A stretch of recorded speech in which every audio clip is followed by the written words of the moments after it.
Now we'll do share screen.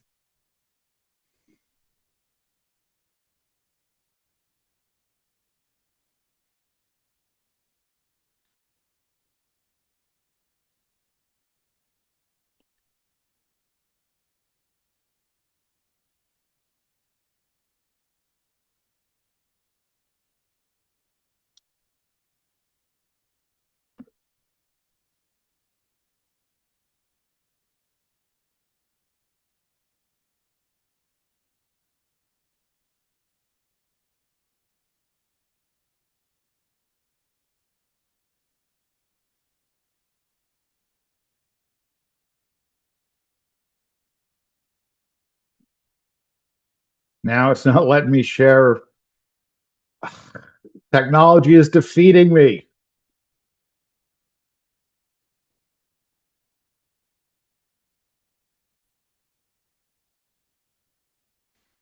Got it. All right. Now, the one thing is I can only see the text and the person who's currently speaking. So if you raise your hand, I won't see you. So just jump right in. I mean, I feel like I say that, all the time anyway, but all the more so. Okay, Yeah, so Rabbi, your picture is covering some of the Hebrew. all right, I know, but I'll move it Okay, when okay. we get there if I can. I mean, I know I can move the window. Whether that's going to fix the problem or not, I don't know. All right. Um, Yeah, that's but yeah, I mean, but we're now still it's that was good. okay. Good. That's good. All right, so we're the last Mishnah of chapter 3. So this is 3:18. And I said in my email to you all this morning, we're not going to spend a lot of time on it, both because I personally think it's not that important, and second of all, I'm not sure I fully understand it. I mean, I understand each word, but anyway. So Rabbi Eliezer ben Chisma, Omer Rabbi Eliezer ben Chisma says, Kinin ufitchei nida hen gufei halachot. Okay, the laws of mixed bird offerings and the keys to the calculation of menstruation days, these are the body of the halacha. Okay, so I'm sure you're saying, well, yeah, obviously that's self-evident. Why did he even bother to have to say it, right? But what are the laws of mixed bird offerings? Um, that all right. So there are different types, or were I should say, were different types of bird offerings in the temple. Okay. And in order to get them right, and they were complicated, you had to like not only know what type of offering was made under what circumstance, but what category a particular bird fell into. Okay. So you had to be an expert both um, in bird anatomy and in ritual sacrificial stuff, avian anatomy, I guess I should say, right? So complicated stuff. And when the temple stood, I'm sure people felt it was important, not particularly important now. I mean, I have discussed before the question of the kashrut of Turkey, which is clear to me now is based on a category error that when Jews in Europe first encountered the turkey, they they assumed that it was a very large and exotic species of chicken, and chicken being kosher, obviously. So if chicken is kosher and turkey is an exotic species of chicken, then turkey must be kosher too. Problematic because turkey is not an exotic species of chicken, right? And unlike, I mean, how do you know? And let me throw this out there as a question. I mean, I know the answer, but see what people know. How do you know whether a particular fish is kosher or not?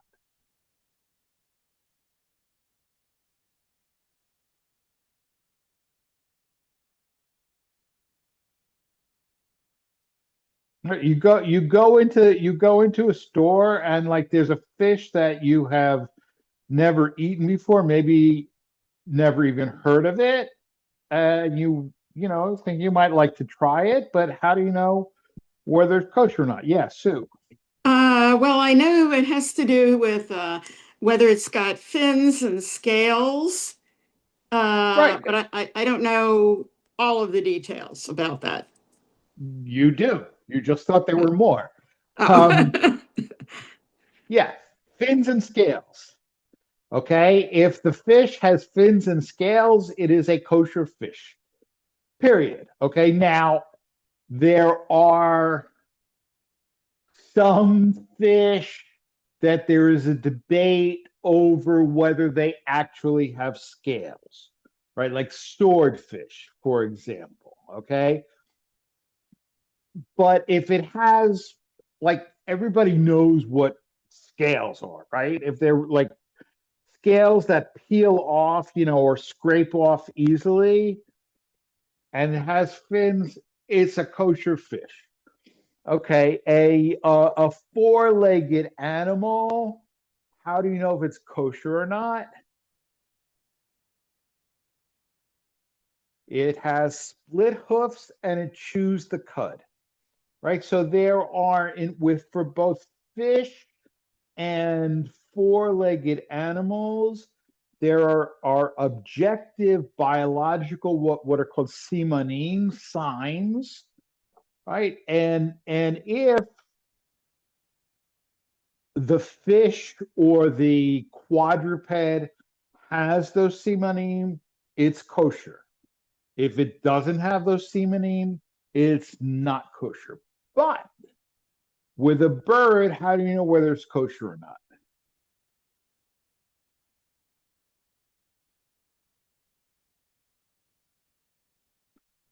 Okay, we don't have simanim. Okay, it is a matter of communal tradition. Okay, if if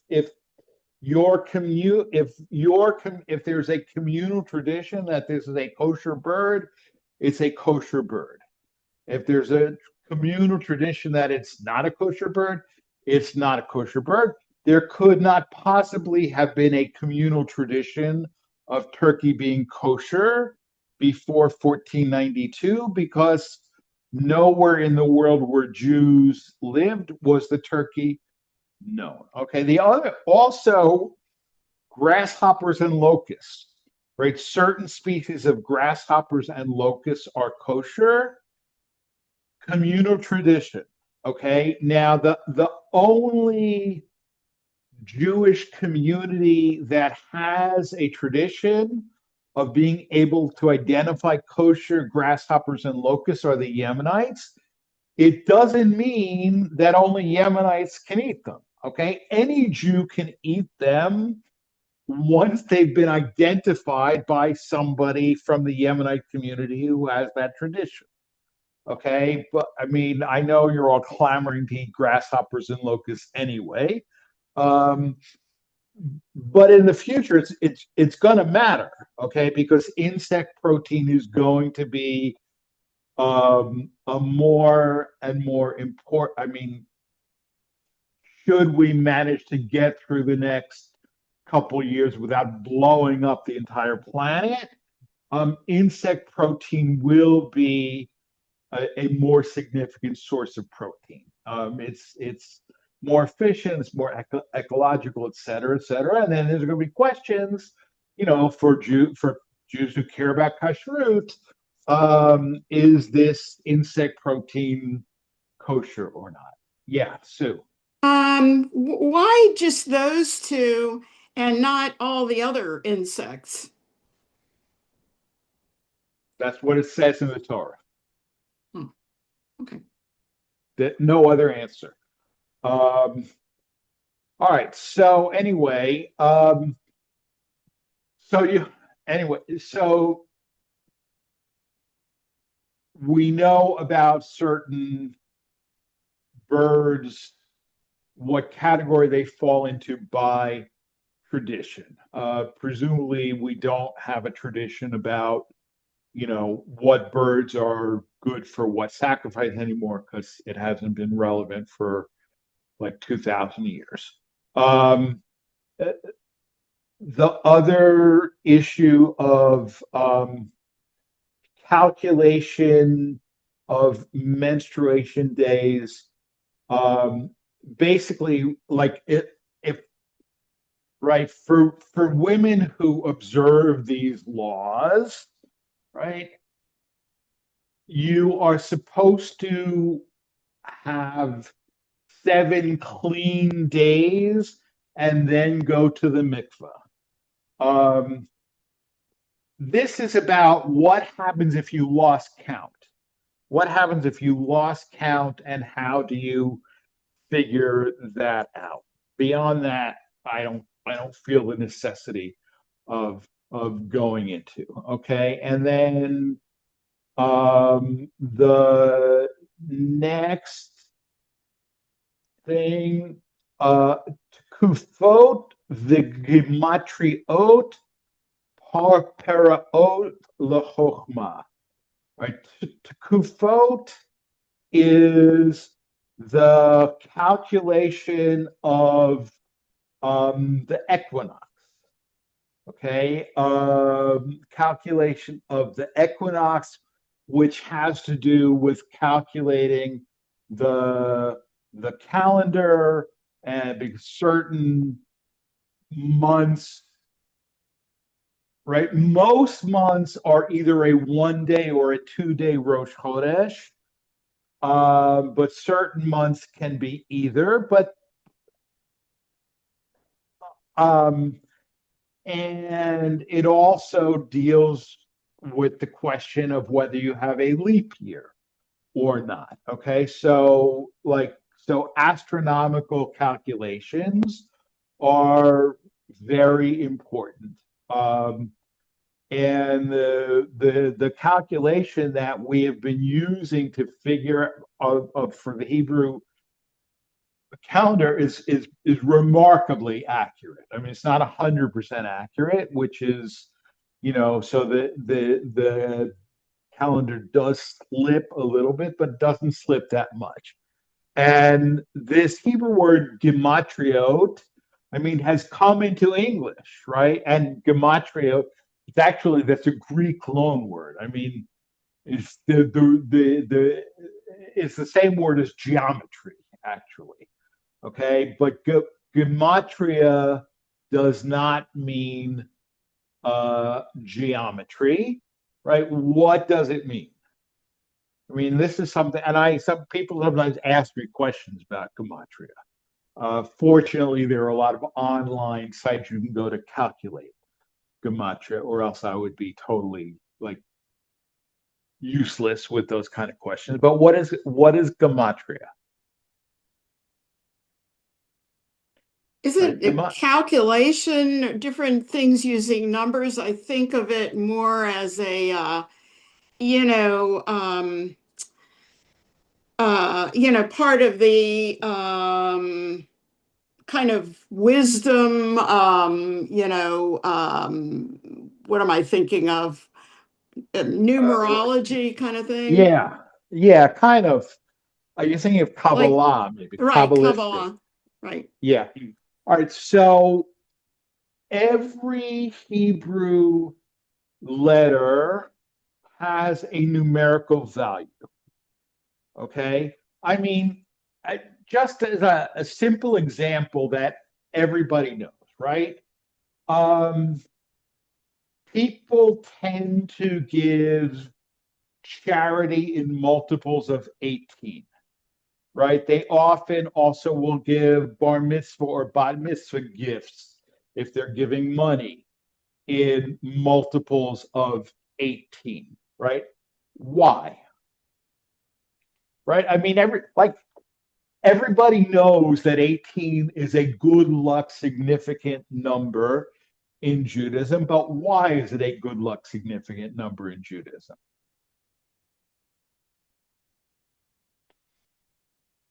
I actually thought people would know this. Okay, Does it stand for because high? exactly high, right, Mhm. which is life, right? High is 18 because het is 8 and yud is 10, right? So high makes 18, right? So that's like a well-known gematria that everybody knows. Okay, but any word like has a gematria, or conversely, you can go the opposite direction. Well, it's my whatever birthday. What are some words that have a gematria of that number? Okay, um, and when it says that these are, desserts of wisdom, what does that mean? Right? It means like they're nice. In other words, like who's against dessert, right? Dessert is great, right? But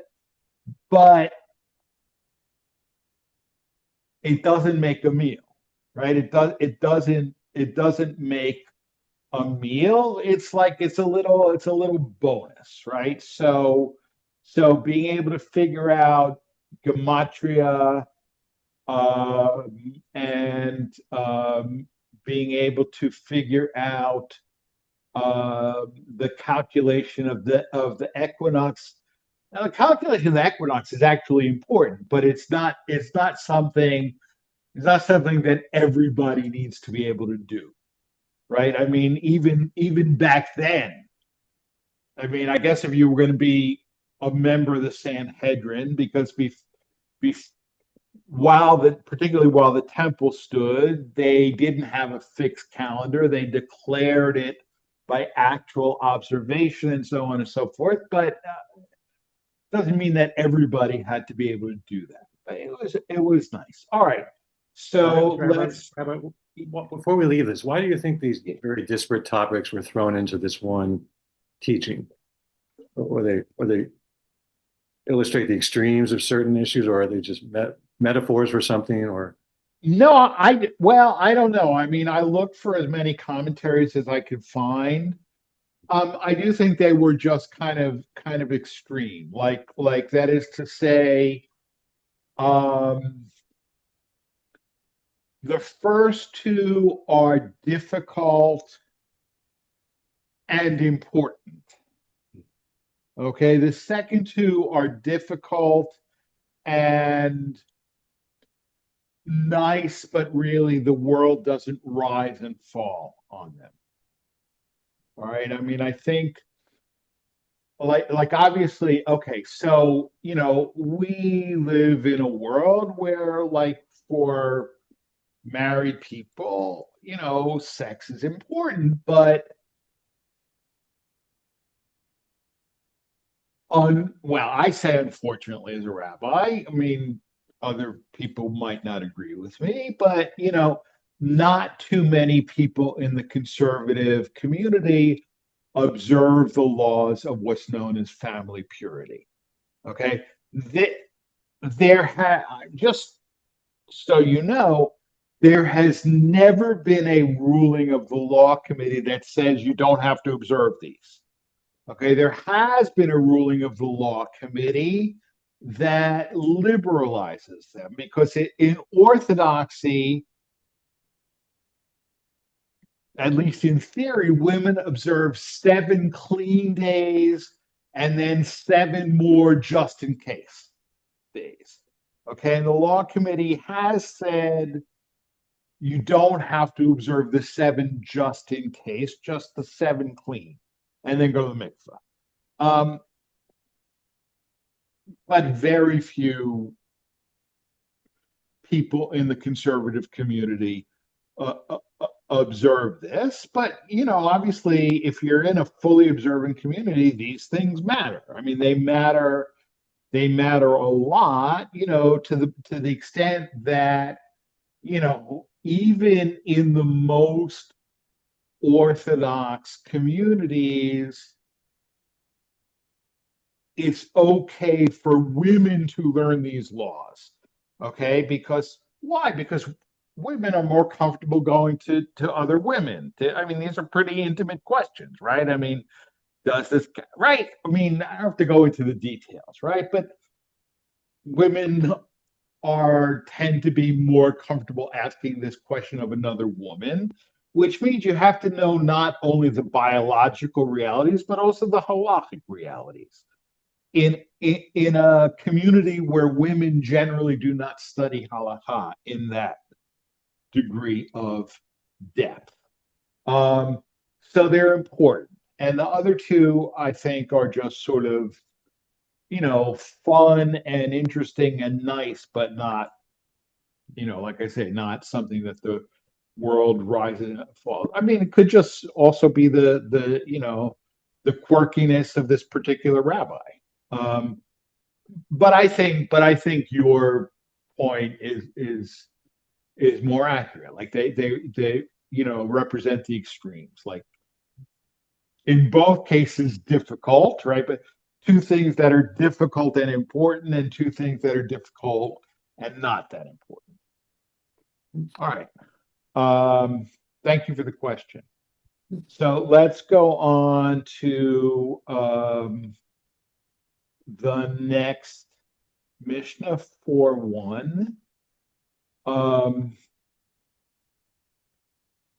right, and I'm definitely going to go through this like phrase by phrase, not the whole thing at once, because it's dense, but it's also like these are, as I said again, as I said in my email to you all, these sayings are fairly well known. So Ben Zoma Omer. Ben Zoma said, Ezehu Chacham Halomed Mikol Adam. All right. Who is wise? Somebody who learns from every person. Okay. And sometimes, particularly within a more traditional, particularly like a right-wing Orthodox community, where it's sometimes challenged, like, oh, where did you learn that from? I don't know. It's a saying from Yogi Berra. I would say, well, I didn't learn anything from a goy, right? Ezehu chacham halomed mikol adam, right? Who is wise? The one who learns from every person. And it says halomed mikol adam, right? It says from every Adam, every person, not from every Jew, right? You can't. It is okay, according to this Mishnah in Pirkei Avot, to learn even from non-Jews, right? But right, I mean, whether you can learn Torah from, that's a different issue. But there is certainly a recognition here that yes, I mean, assuming that you believe non-Jews to be people, which unfortunately is no longer a universal belief within Orthodoxy, but you can learn from every person. As it is said, and this is a quote from Psalms Mikol milamdai hiskalti ki edotecha sicha li. Okay. From all who taught me have I gained understanding. And for some reason, they don't translate the second part of the verse, even though the Mishnah actually has it, because your testimonies are my conversation, right? I discuss your testimonies all the time. However, what's interesting is both the translation here of the Mishnah and Ben Zoma's understanding of the meaning of the Mishnah, they're both actually misunderstandings or mistranslation.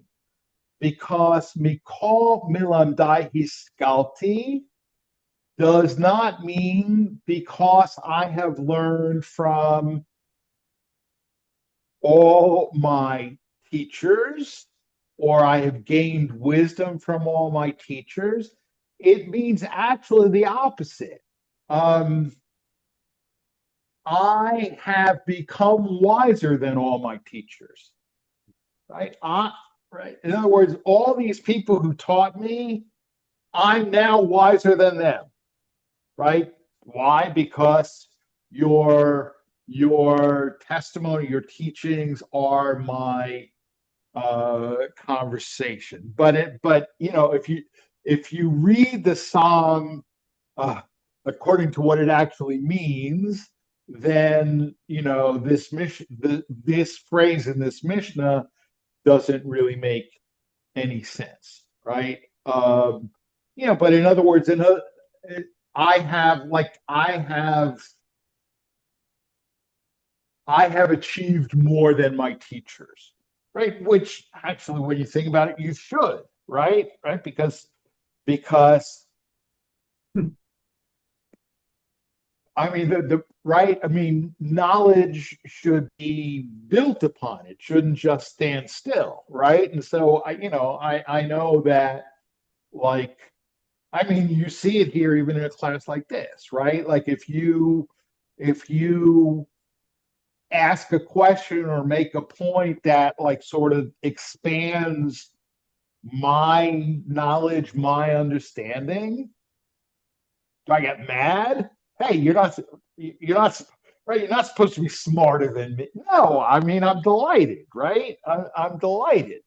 Um, and I mean, when you teach, your students should actually out achieve you. It doesn't mean it's a great thing for your students to say that, right? You know, I have become wiser than all my teachers. Um, but that's what the verse in Psalms actually means. But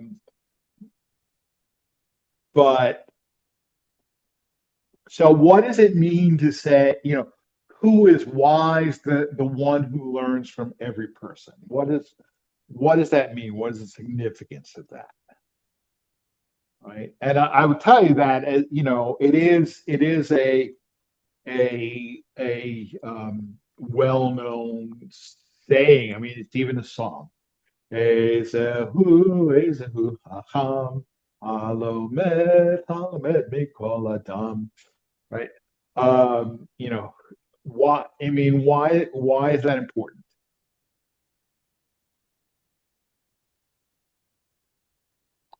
Yeah. Wouldn't that mean each teacher is wise in their subject? But if you learn from all of them, their individual subject, aren't you now wiser than any individual teacher? They might know the same thing. Yeah. Yeah. I mean, that'd be. I mean, I would say that that's pretty hard to do. I mean, well, look, most of us have strengths and weaknesses, right? I mean, very few people, are equally adept in every Mhm. field of learning, right? But we also, in that sense, grow up in a society where at least, let's say, through high school, right? And we're Jews, right? So we're expected not only to like go to high school and finish high school, but do a college prep course and go to college and so on and so forth, even though not everybody does, but you know, almost everybody does. Um, and so you learn a diverse curriculum, right? Which was the bane of my existence. I will tell you that, math and science were like apps, but so yeah, I mean, but there was no way that I was ever going to like out achieve my math and science teacher. No way. I mean, I was happy to just pass the class. Um, whereas I Well, I don't don't want to get think, off the beaten path here. no, go ahead. Yeah, I don't want to get off the beaten path, but this is where linguistics comes in. I mean, what does wiser mean? Does it mean that you've learned their lessons and you're taking it to the next step? Does it mean that you've used all that you've learned to become a more complete individual? We use these terms and they're Right. not specific enough at all, in my opinion. Right. Oh no, that's a good point. I mean, right, because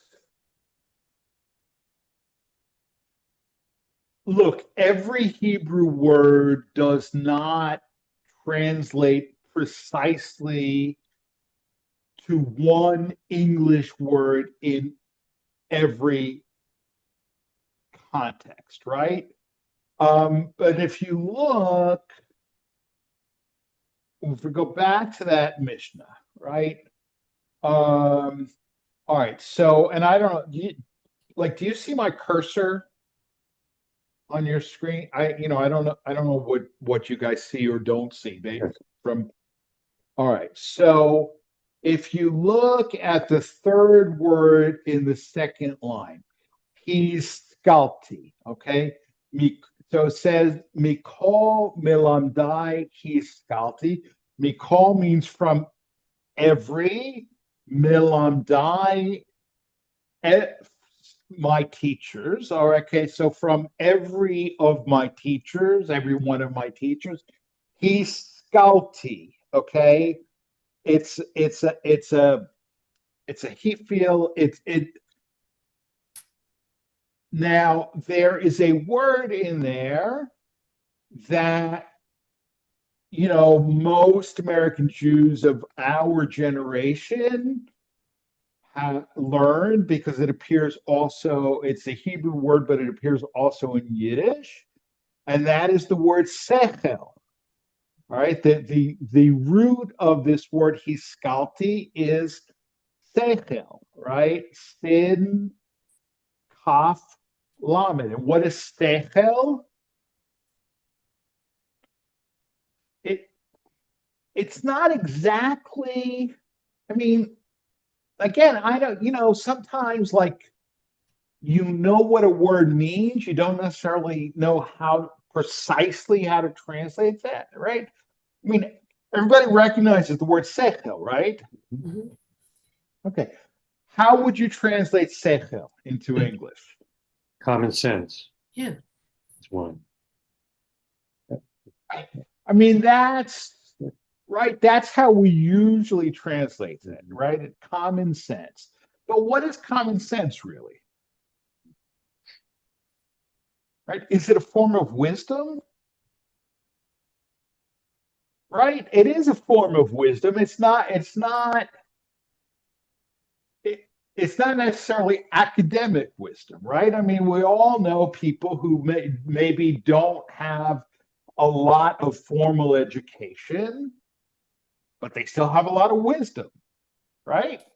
And conversely, we probably all know people who have a lot of formal education and very little wisdom, True. right?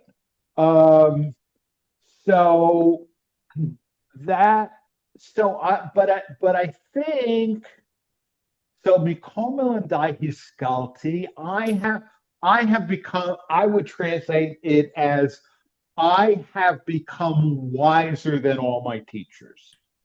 I think that is the best English translation, right? I have become wiser than all my teachers. And I guess the underlying assumption of that is that education makes you wise, right? Which it doesn't always do, right? Um, but but again, when we're talking, this is in the context, right? This is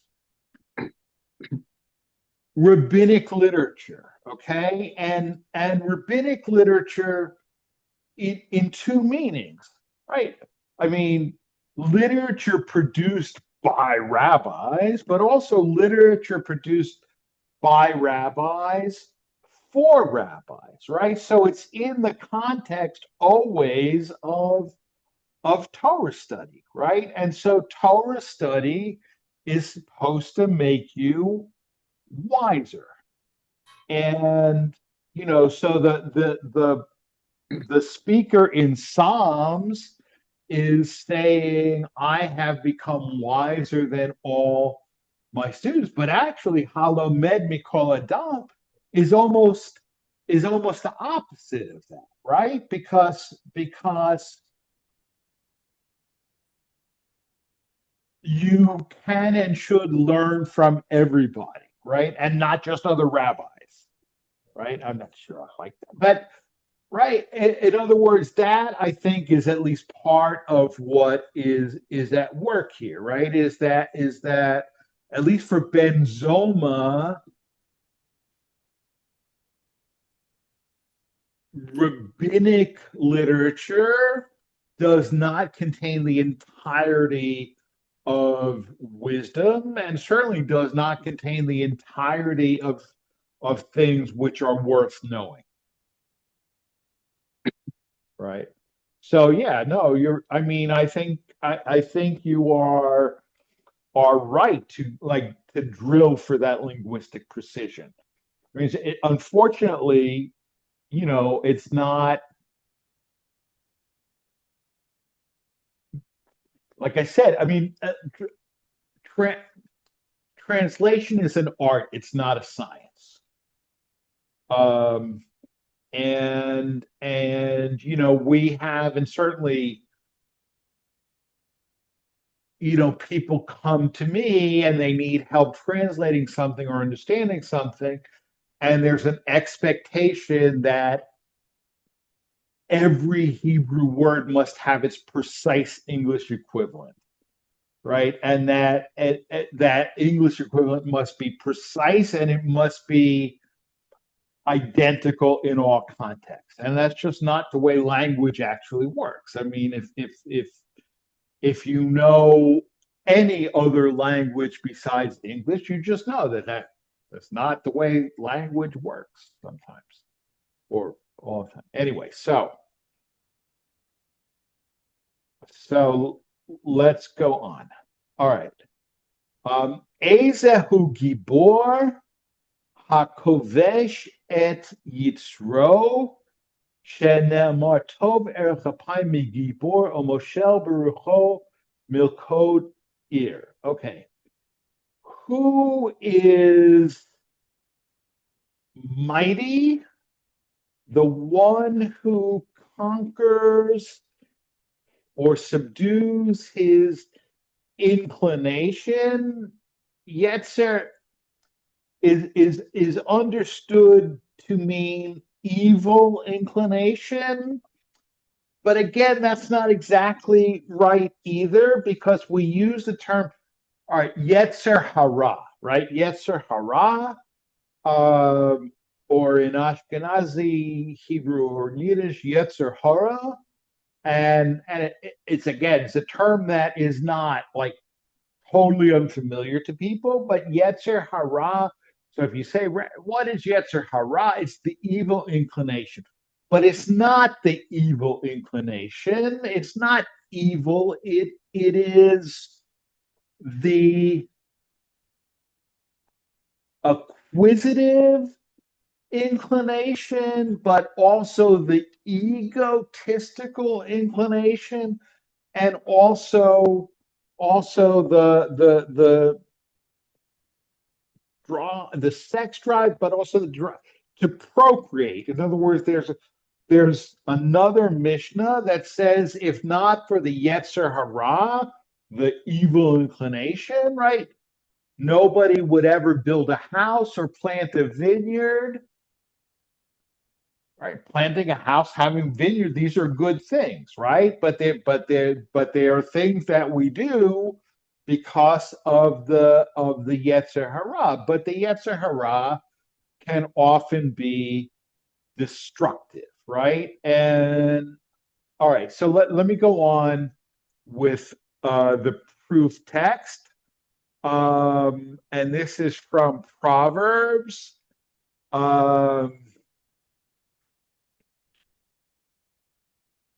Tov erech apayim migibor. A person who is slow to anger is better than a hero, than a mighty person. Umoshel berucho miloked ir, and the person who rules over his spirit, governs his spirit, is better than one who captures a city.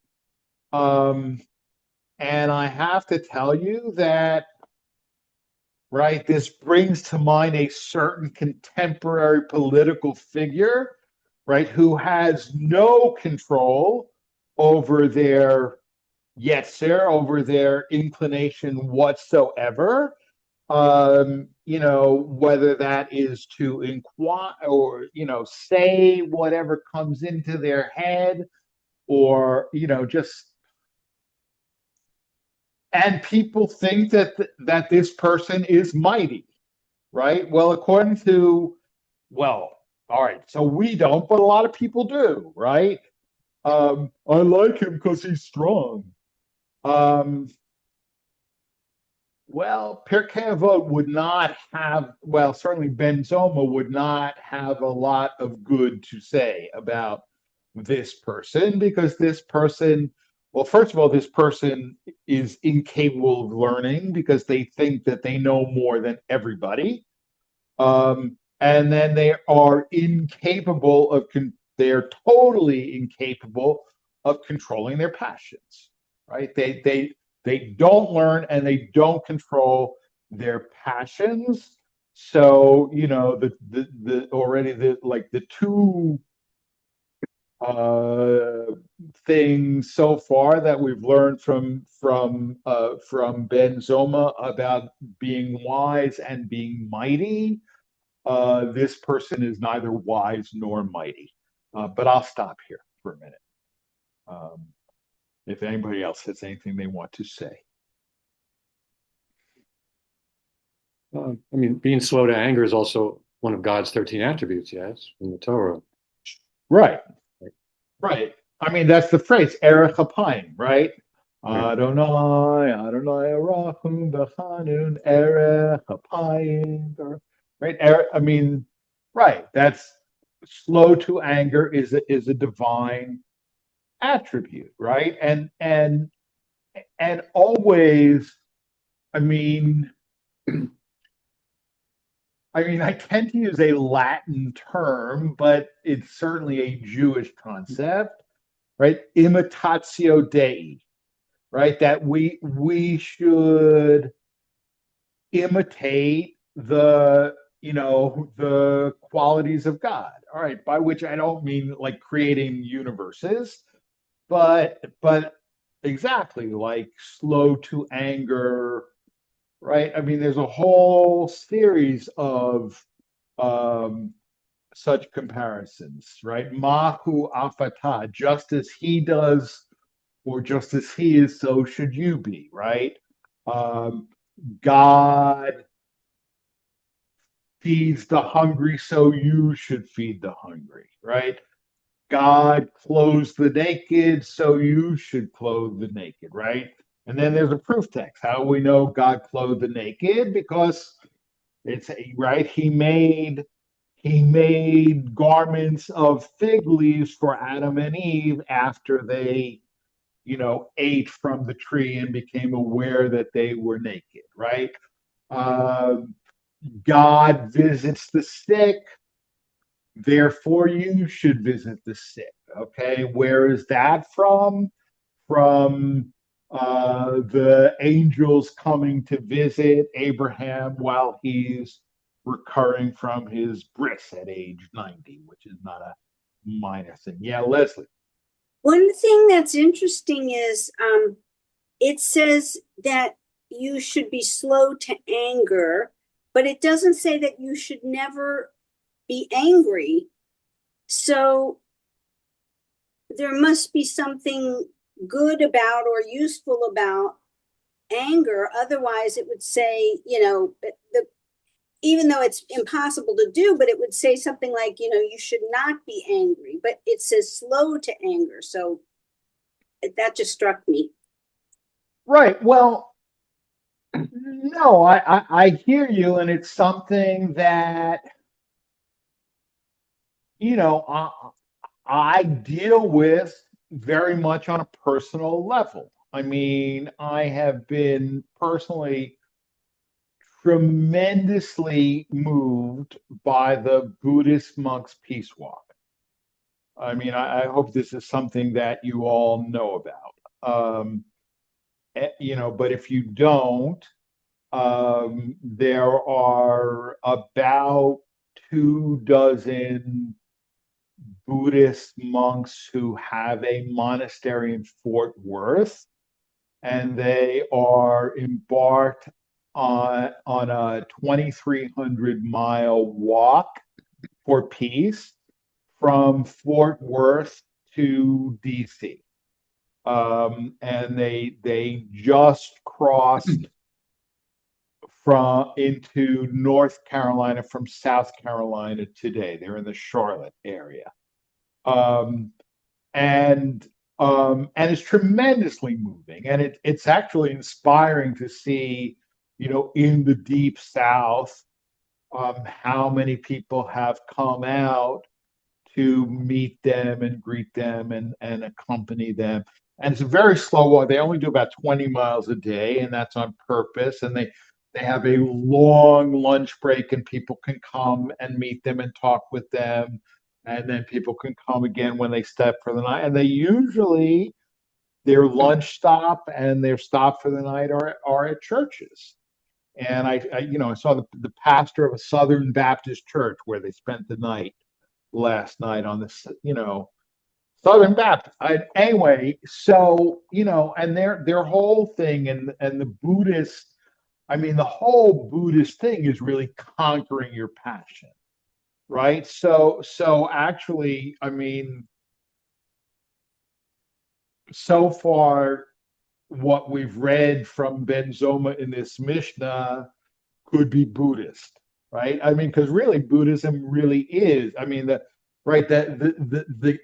key insight, I think, of Buddhism is that, you know, pain come pain comes because of attachment, right? Pain comes because of attachment. Um,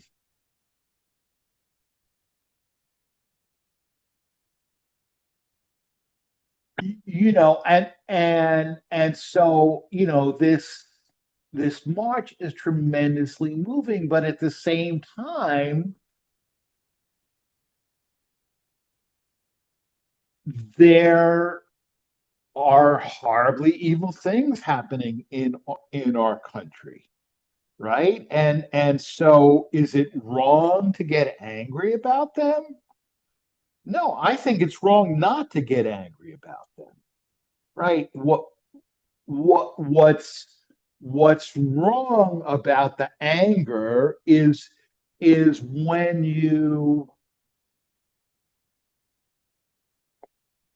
your anger leads you to do stupid and counterproductive things, right?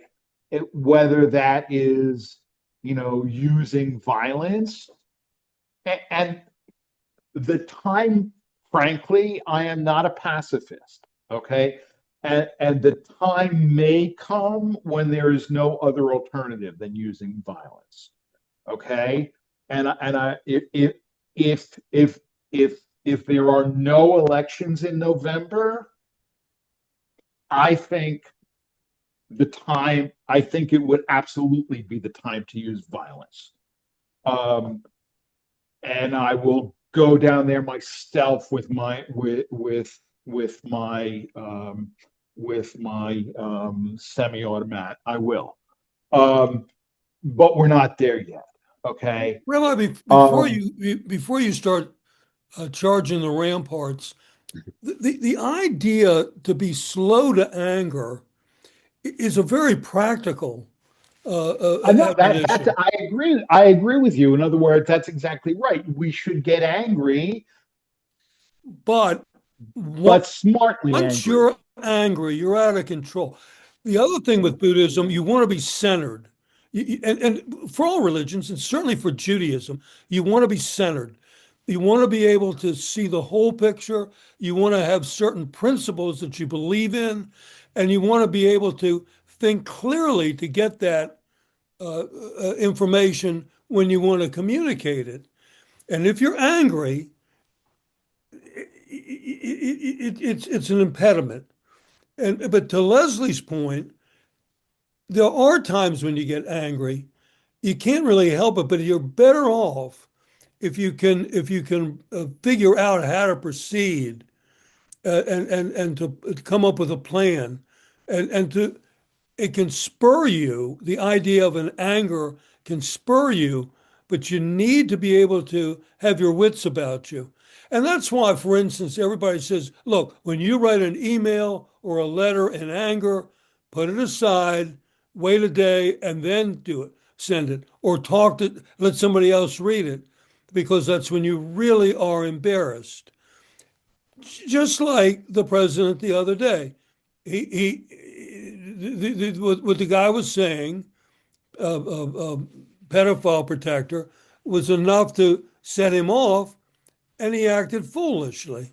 And it's just a small example, but you have to be able to have your wits about you and to proceed based on what I call a rational manner. And I think that's the wisdom of what we're hearing here, what we're reading here. Right. No, that's exactly right. I mean, I think that anger is useful and necessary. I mean, we should be angry at injustice. We should be, but like you said, like smartly angry, right? I mean, and in Avot, it's 5:8. Okay. Um, the sword comes into world be, the sword comes into the world because, but the word harab means sword, but it also can mean war. Okay. And in Arabic, the same word does mean war. Anyway, the sword comes into the world because of justice delayed and justice denied. Right? I mean, I know that like in legal, justice delayed is justice denied. That's the source of that thing, but it's not the same thing, right? That in other words, right? People. So a vote recognizes that people become motivated to violence when they are denied justice. Um, and so we should be angry, but not angry in a way that leads us to act stupidly. Because, when you act stupid, you don't accomplish anything. you don't accomplish what you're setting out to do either. Yeah, Leslie. Or Sue. Yeah, Sue, go ahead. Well, isn't like one of the purposes of mediation to get both sides to, look at their anger and look at the other side and kind of, take time to, see both sides and talk it over and calm down from being so angry?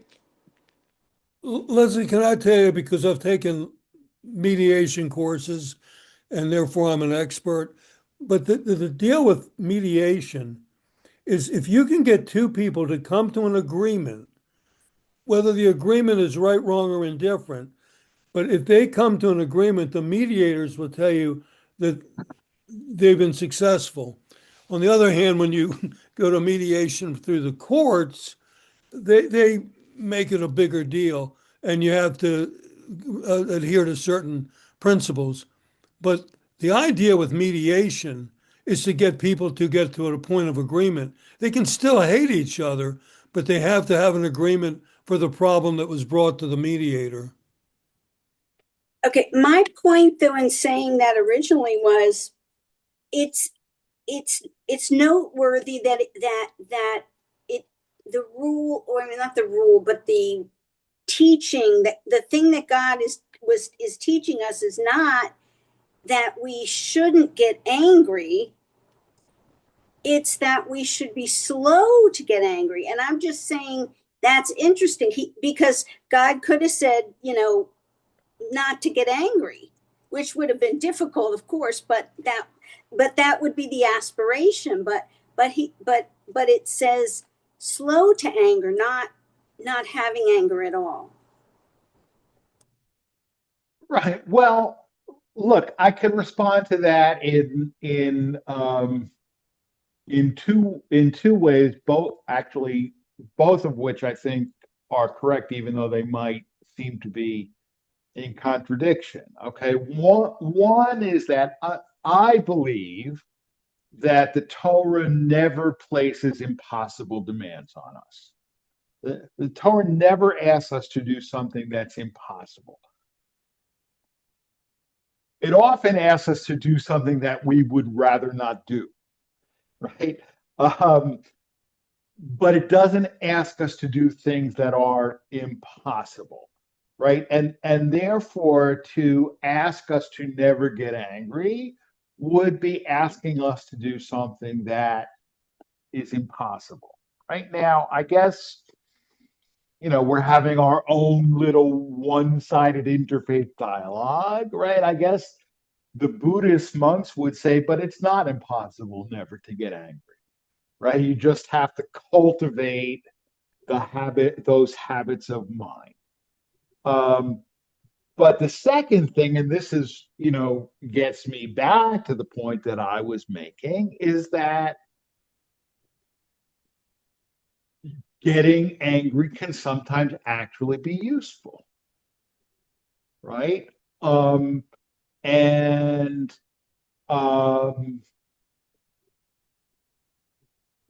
is there, I mean, I don't know. Look, the Western world, which is a Judeo-Christian world, is certainly more economically successful than the Buddhist world, right? But it's also, not to say that that's the be all and end all, but it has also been, until recently, better at promoting human freedom at the same time, right? So there's a certain, I don't know, I mean, does Buddhism tend to produce passivity more than the Judeo-Christian tradition because of that goal of like never getting it? I don't know, but I do think that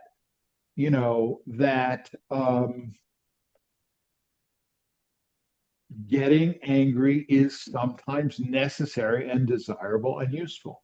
It's a spur, but it's great when it gets it motivates you. As long as it's a motivator and you keep it in due bounds, I think it's excellent. But it's interesting what you're saying now, because later in this same passage, as you know, the comment is the person that is satisfied with the lot that they have, the person that appreciates what they have instead of continually striving for more riches, is wealthier than somebody who may be out there and still stay hungry. It's just, Right. I mean, there are certain universal uh, characteristics, I believe, but it's just how they're expressed. And again, I keep coming back, and this class really focuses that for me. The linguistics that we have to deal with, and that and more, I know that that's a big deal in philosophy now. The meta language, the idea of just getting back to what is being said and why. I think that's critical, and I think that this class, as much as any, proves that. Well, I appreciate it, and I will continue to appreciate it as long as you do not try to get me to go back and read Wittgenstein again, because once was enough with that. Anyway, we'll finish up. Thank you very much, and Shabbat Shalom. So, Good night, Rabbi. Thanks. Good night. Good night. Shabbat Shalom.